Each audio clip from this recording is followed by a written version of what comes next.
Microsoft's press event kicked off E3 2014 with an abundance of new games and set the tone to what would be one of the best E3 conferences in recent memory. Seemingly ditching the Kinect and focusing on great content, Phil Spencer and his cohorts successfully turned 180 on the successor to the 360. The only question remaining is, can the One keep up with the competition?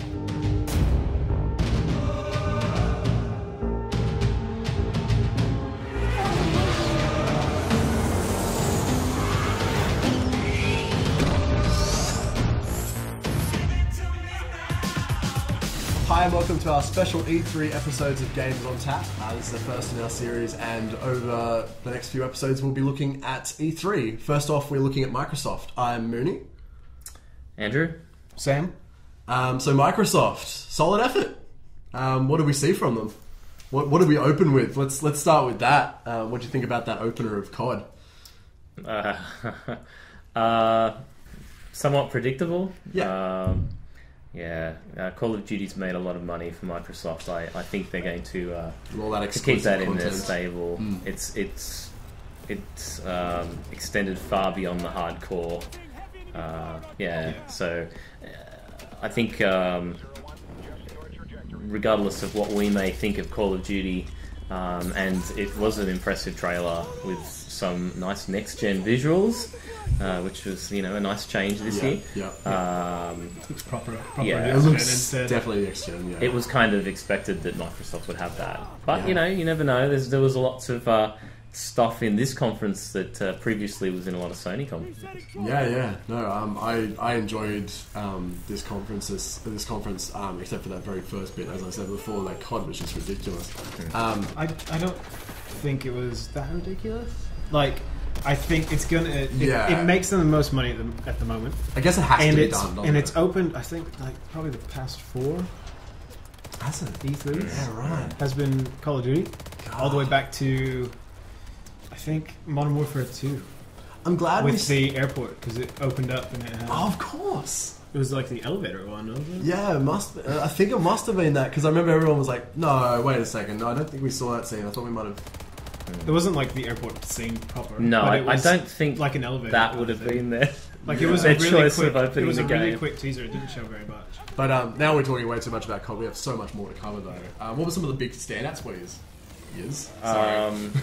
For you guys. Okay, so my initial thought generally about the conference was that they delivered on what they said they would deliver. Yeah. I felt like it was all about the games, and they also maintained momentum throughout the whole conference, and it was quite an exciting pace. And they sort of threw in these little "what's your favorite game" clips just to kind of break it up. They had a lot of content that gamers wanted to see for 2014. Which, and they almost structured it in a way that you had half of it as 2014 and half of it as 2015 and beyond. So whilst you got, announcements of, stuff that we're going to have to wait a while for. Yeah, exactly. I have to say that it wasn't much stuff that we haven't heard of. No, yeah, it wasn't really. I think you're right. pretty much everything we knew was coming. They just gave us dates. Yeah, everything we knew was coming. Dates, except for the only thing that was surprising was Halo. So the bridging between Halo. How it works. That was probably the only thing. Well, that's the thing. Like for me, there was 2 other things that really stood out as new things. Well, that in indie stuff. Oh no, Rise of the Tomb Raider. I guess, but I kind of had a feeling. There was definitely a sequel. I wasn't sure if it was going to be on PlayStation. See, I didn't know it was in development or anything like that. Really? I didn't read anything anyway, and I was like, whoa, this looks excellent. Lost my mind. Yeah, I guess CGI trailers do that. Yeah, CGI will do that exactly right. I guess the big surprises were that it was Tomb Raider.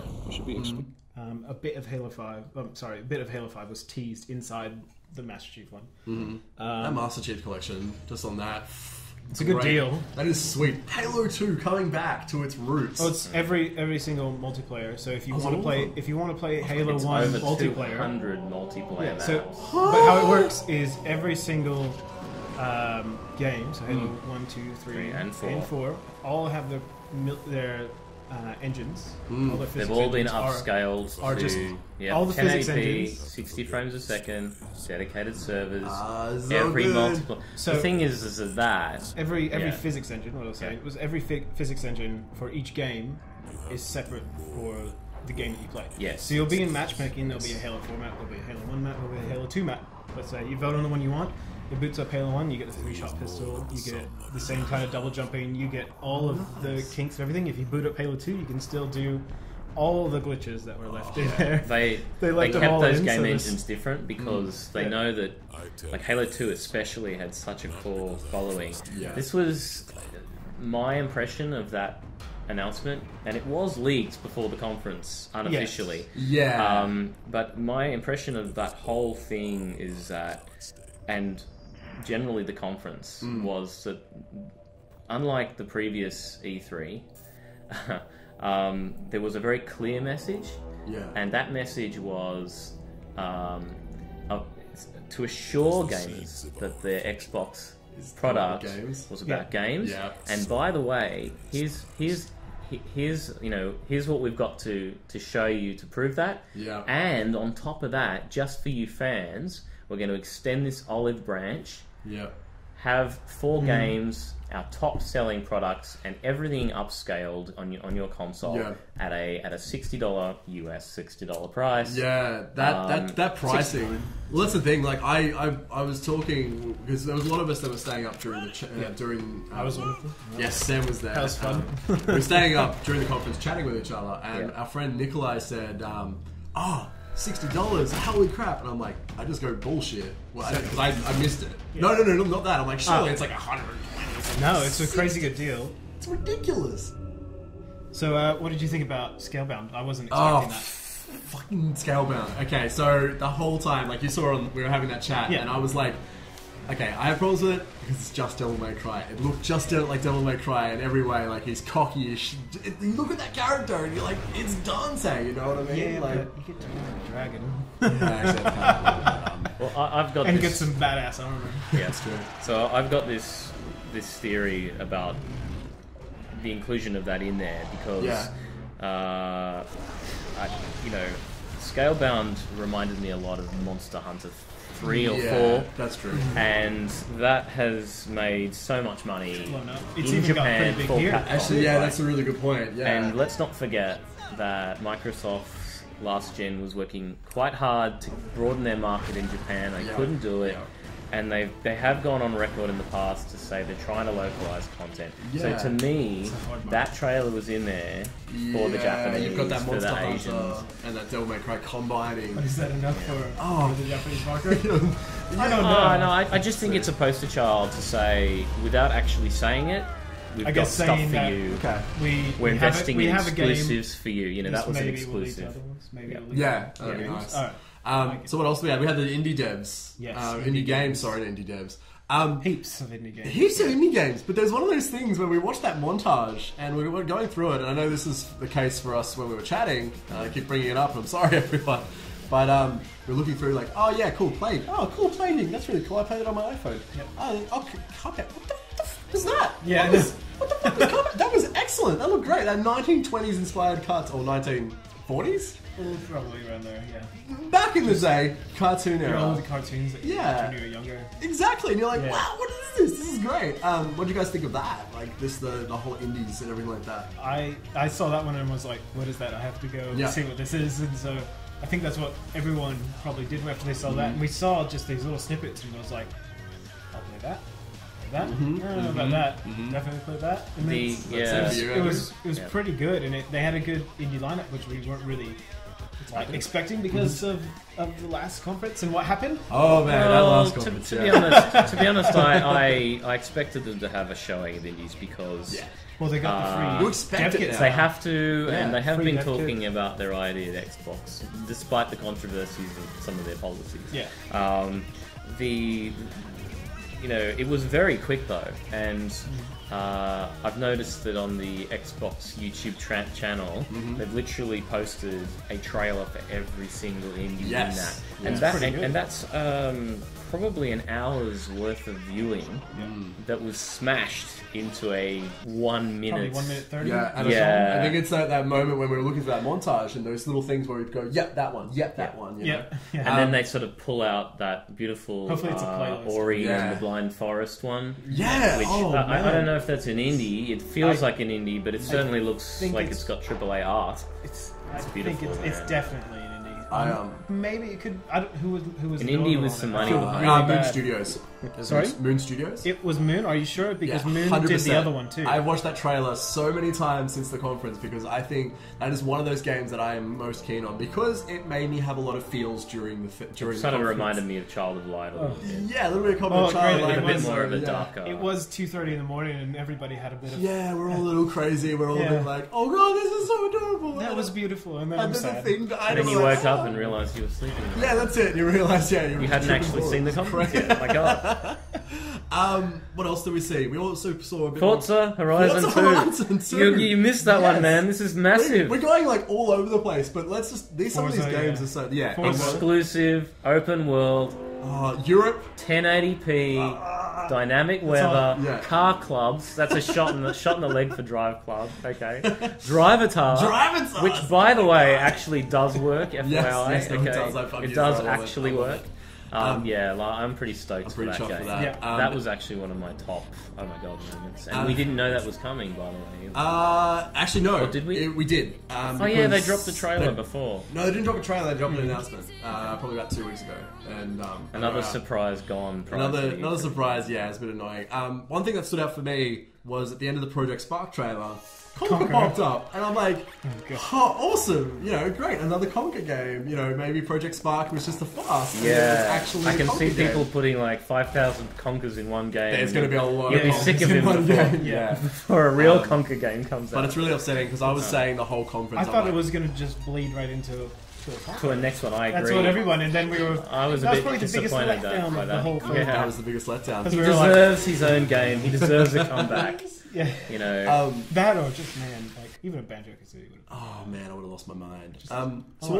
What did they end up finishing with? Because we should. They finished with Crackdown, which I was like, as soon as it started, I was like, Crackdown. I was like, yes, that's right. Yeah, because you in the chat, you were like Crackdown. I'm like, I have no idea what this is. Everybody was I like, play Crackdown. Nope. So, have you played Crackdown? Okay, I know of Crackdown's reputation. It's supposed to be mad fun, kind of GTA superhero type of sandbox. So you play. So you're a clone of what's called the Agency, which is a probably a worldwide police force, and you are in the capital city as now a world country, one country of the world.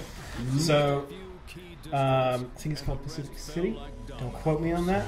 I just played one the other day. Okay. And so I've got this kind of fresh on the mind. And so it's all about. It's kind of like the opposite of GTA. So you're the good guys, we'll say. Right. Which pretty much you're free to do anything that you want. You can kill any of the bad guys, you can kill anyone, no repercussions whatsoever. You'll never have anyone chasing after you because you can just blow them up. Right. So you are kind of a super soldier. So you're the good guy that can kill anyone. Yeah, the more... Like James Bond kind of thing. Well, he can't kill anyone. No, he's got the license to kill. I've just heard these games. They're just manic. Oh, by the way, speaking of manic, sorry. Speaking of manic, I don't know how exactly we all forgot this, but probably the best reveal in the whole conference was Sunset Overdrive. Because that trailer was so freaking funny. It made fun of every other shooter on the market. I was like, what is this? Yeah, so I forgot that all boring shooter-looking trailer, and then the guy bursts in and just kind of blows everything up with colours. Sorry to throw Crackdown off topic, but Sunset Overdrive. So we can summarize Crackdown by like, yes, it's sweet. We love it. I hope that more people play. I hope you guys pick it up. I'll definitely grab it. Because it will be really fun. From its reputation, I'll wait for reviews, but I absolutely am interested in that. From what I've seen of it, it looks like what they were showing off was like the city is destructible. Oh, nice. Good. And so I think that was what they were showing whenever they zoomed out and everything was just like exploding. Nice. So Sunset Overdrive, we saw gameplay and we saw a cinematic trailer. And 4-player co-op. No, 8-player co-op announced, was it? Did we? It was 8-player. 8-player co-op in the game. Oh, shit, yeah. Time to get more Xbox Live it's friends. In a separate, it's in a separate game. Real ones that work with you, as opposed to run in front of you. And so the 8-player co-op is in a separate game. Yeah. Okay. So okay. you have your single player game, and then you'll have like an arena or something, an online co-op one, which will probably be like a free roaming kind of thing. Sweet. I would hazard a guess. I suspect that one, Forza Horizon 2, Sunset Overdrive, they're both coming in 2014. Yep. They're exclusives, and I think they're going to move consoles off shelves. Yeah. Is October the month that mostly everything's coming out? It's like the death month this year. No, Forza's in September 9. Everything it kicks off in August, and I'm it goes August all the way to November, and then November's that last kick in the nuts of your bank account. You're like, oh, I have all that money. Nope, got to spend it all. But no, there are too many big hitters, including multiplats coming out in October. If it was Hollywood, everybody would be moving their movies away so that they could sort of give each other space. It's that summer period of movies. You don't have Batman and Superman up against the Avengers too, do you? You move one away. So I don't know. Let's talk about it. You're right. Let's wrap this up. We've gone on for yonks. Wrap up. So what have you got, Sam? I have just like straight up bourbon and Coke.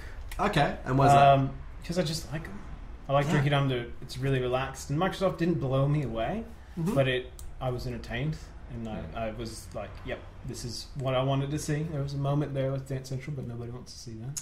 Yeah, yep. So it's stock standard. We got through that and got back onto the games that mostly everyone else wants to see. Okay, and that's why I chose this. I really enjoyed it, and I drank it during the conference. So yeah, cool. Andrew, what did you pick for your drink on tap? Okay, so I've explained my feeling of the conference. I think that Microsoft came in as an underdog.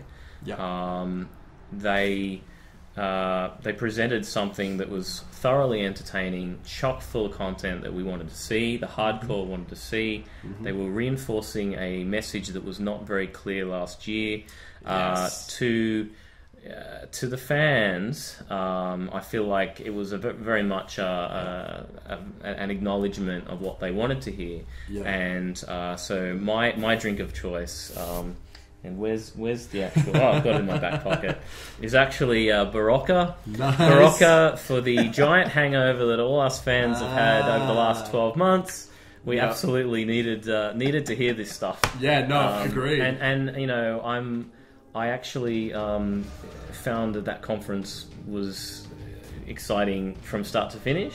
Yep. Like it didn't slow down, it didn't lag. It tastes very good. Yeah. Yeah. And there's lots of content in 2014, which was a big takeout. I smell that Barocca, and I'm loving it too much. We needed this cure.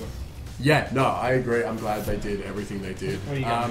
So I have my Bundaberg rum and Coke. I didn't realise I got the no sugar version, so let's just do that real quick. Sugar? Gotcha.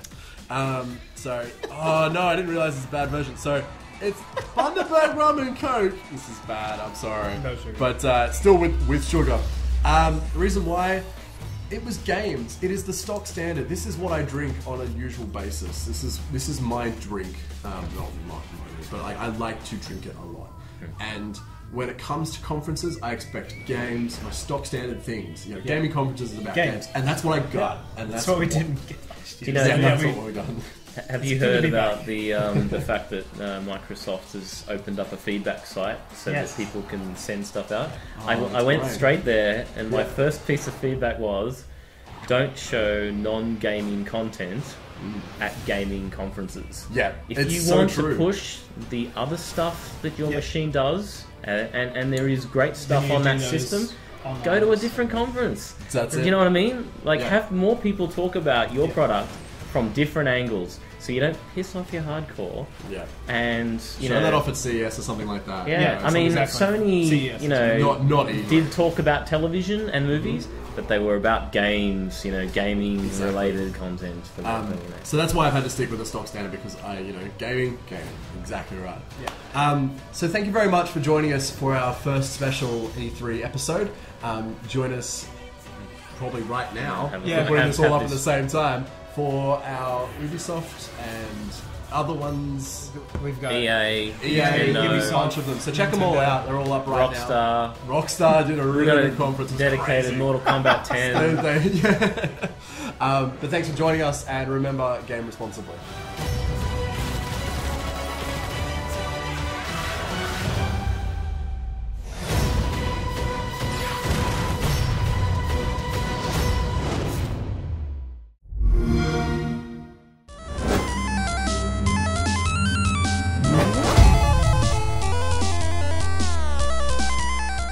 Young man, do you have swag?